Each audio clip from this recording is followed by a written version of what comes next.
महाराष्ट्र के पूर्व मुख्यमंत्री और विधानसभा में विपक्ष के नेता देवेंद्र फडणवीस ने कहा कि पीढ़ियों से मुंबई में रहने वाले उत्तर भारतीय अब पूरी तरह से महाराष्ट्र की संस्कृति में रच बस कर मुंबईकर बन गए हैं।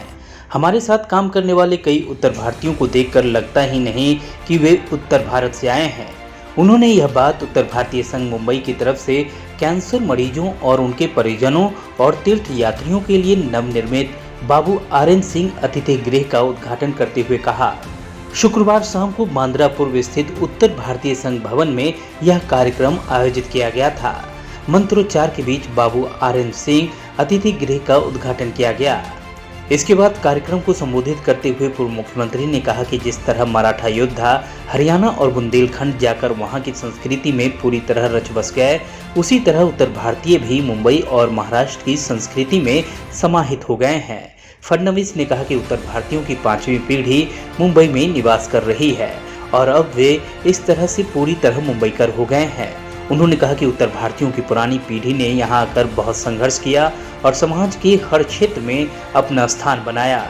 कर्मयोगी आर.एन. सिंह, दिवंगत भाजपा विधायक व उत्तर भारतीय संघ के अध्यक्ष रहे आर.एन. सिंह को कर्मयोगी बताते हुए देवेंद्र फडणवीस ने कहा कि उन्होंने अपनी कमाई से अर्जित धन को समाज सेवा में लगा दिया। आर.एन. सिंह के रहते हुए इस अतिथि गृह का उद्घाटन नहीं हो पाया था। आज बड़ी खुशी की बात है कि उत्तर भारतीय संघ के नवनियुक्त अध्यक्ष संतोष आर.एन. सिंह के नेतृत्व में यह काम पूरा हो रहा है। अतिथि गृह में कैंसर मरीजों और उनके रिश्तेदारों के लिए बहुत अच्छी व्यवस्था की गई है। यहाँ बेहद कम दाम पर भोजन और अन्य सुविधाएं उपलब्ध हैं। इसके अलावा उत्तर भारतीय संघ में बने हॉल को भी बेहद कम कीमत में उत्तर भारतीय सहित अन्य भाषी समाज को भी उपलब्ध कराया जाएगा। पूर्व मुख्यमंत्री ने कहा कि आर.एन. सिंह ने अपने दम पर अपना वजूद खड़ा किया। समाज सेवी ने अनगिनत काम किए। अब 1 रुपये में डायलिसिस सेवा उपलब्ध करने के उनके सपने को संतोष आर.एन. सिंह को पूरा करने का संकल्प करना होगा। उम्मीद है कि वे इस संकल्प को जल्द पूरा करेंगे। हम सब मिलकर आर.एन. सिंह के सपने को पूरा करने का प्रयास करेंगे। उत्तर भारतीय संघ के नवनियुक्त अध्यक्ष संतोष आर.एन. सिंह ने अपने जोशीले भाषण में कहा कि जब तक उत्तर भारतीय समाज के अंतिम व्यक्ति तक सुविधा नहीं पहुंचा देंगे, तब तक चैन से नहीं बैठेंगे। उन्होंने कहा कि उत्तर भारतीय संघ ने सामूहिक विवाह सम्मेलन कराने की योजना बनाई है, जिसमें 3 से 4 मराठी जोड़ों का भी विवाह कराया जाएगा। फडणवीस को धन्यवाद देते हुए उन्होंने कहा कि अपने उत्तर भारतीय समाज को नई पहचान देते हुए मेरे पिता आर.एन. सिंह को विधायक बनाया। आपका यह एहसान हम जिंदगी भर नहीं भूलेंगे।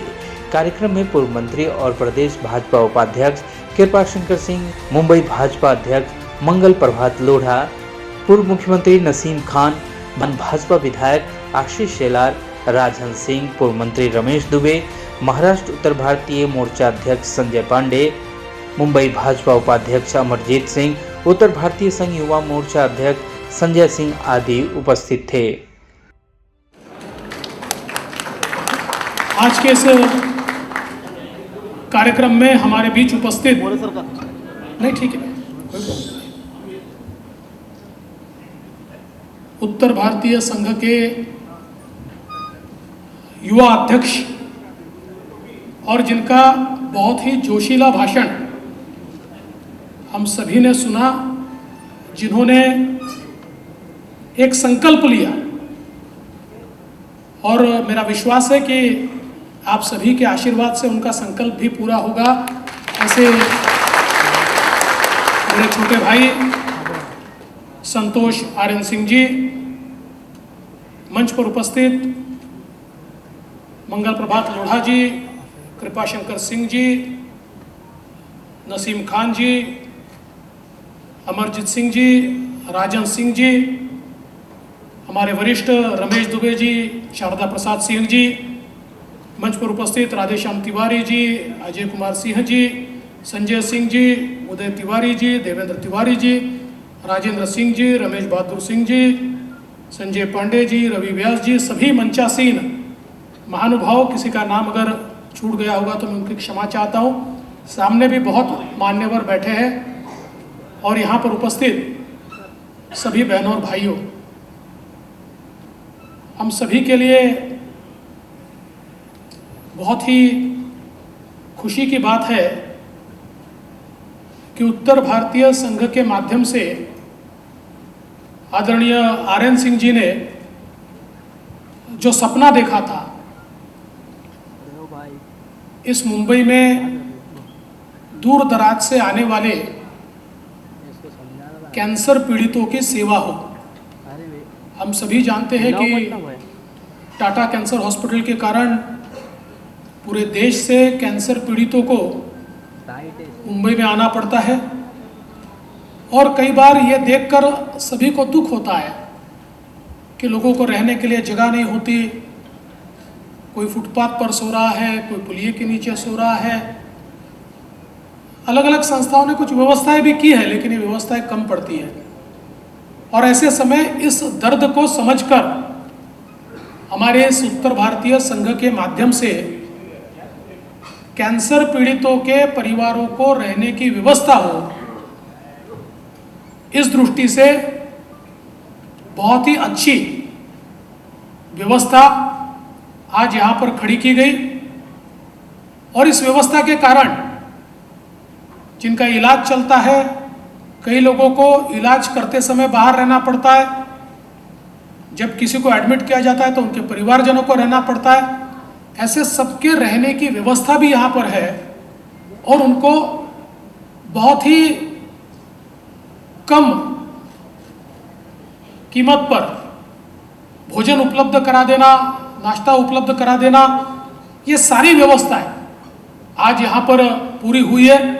वैसे तो हम सभी का ये सपना था कि आर्यन सिंह जी के रहते रहते इसका उद्घाटन हो, लेकिन वे हमारे बीच नहीं रहे। लेकिन मुझे बहुत खुशी है कि संतोष जी ने ये बागडोर संभाली और मंचासीन सभी लोगों ने उनका साथ दिया, बुजुर्गों ने आशीर्वाद दिया, और आज इसकी शुरुआत हो रही है।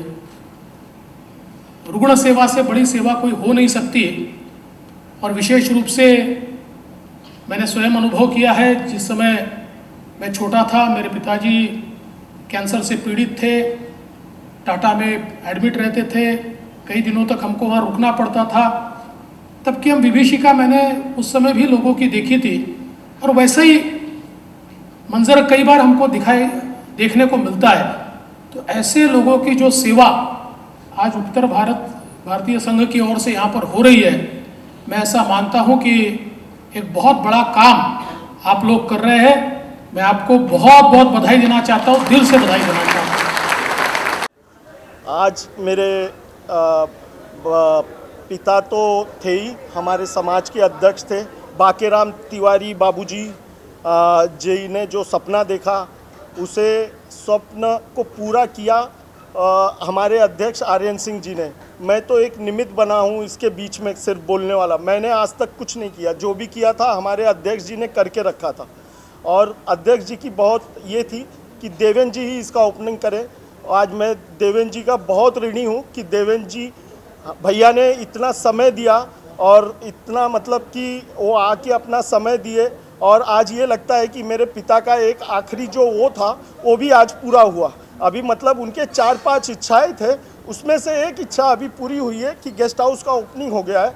अभी हम पूरे परिवार वाले को और भी बहुत सारी चीज़ें करनी है। पहले तो अभी हमारा पहला लक्ष्य डायलिसिस का भी हम बनाएंगे पहले, लेकिन हमारा लक्ष्य है कि एमएमआर रीजन में रहने वाले जितने भी उत्तर भारतीय आखिरी पंक्ति के, और जितने भी हमारे महाराष्ट्र के जितने भी हमारे माताएं बहनें या जो भी महाराष्ट्र की परिवार है, उनको भी अगर यहाँ पे हॉल चाहिए तो हम उसको एकदम न्यूनतम नो प्रॉफिट नो लॉस में चलाने वाले हैं। और मेरे पिता का एक सपना था, जब वो नौकरी करते थे, हम कोई पारिवारिक कोई हमारे पास संपत्ति, मेरे पिता खुद आए और 100 रुपये की नौकरी यहाँ पे करते थे मुंबई में। तो हरदम आज़ाद मैदान में देखते थे कि लोग तीर्थ यात्री जो आते हैं वो वहीं पे उनके लिए कोई सुविधा नहीं होती थी। तो उन्होंने जीवन में अपने एक उद्देश्य बनाया था कि अगर जीवन में कभी मैं पैसा कमाया तो मैं भी जीवन में अपने जो लोग आते हैं तीर्थ यात्री, उनके लिए कैंसर पीड़ित जो टाटा हॉस्पिटल में उनके परिजनों को रहने के लिए जगह नहीं रहती है, तो उनको मैं जीवन में कुछ करूँगा। और आज मतलब इतना सब वो खुद किए हैं, आज तक हमने नहीं किया। सब जो किया है उत्तर भारतीय संघ के पदाधिकारियों ने उनके साथ मिलके ये काम किया है। और मैं सब उत्तर भारतीय संघ के हर एक ट्रस्टी, हर एक पदाधिकारी, सबका मैं ऋणी हूँ कि उन्होंने मेरे पिताजी को 26 साल, इतने साल उन्होंने उनका सहयोग किया और अब मेरे साथ में भी मुझे जब ये दिया, बस इन लोगों का आशीर्वाद बना रहेगा तो जो जो उनके बाकी के सपने हो जरूर पूरे होंगे। 6 माले के और गेस्ट हाउस है और लॉ कॉलेज है और बहुत सारी और सुविधाएं हैं। कॉलेज चलता हो, हाँ, तो हम ये सब के अंदर हैं।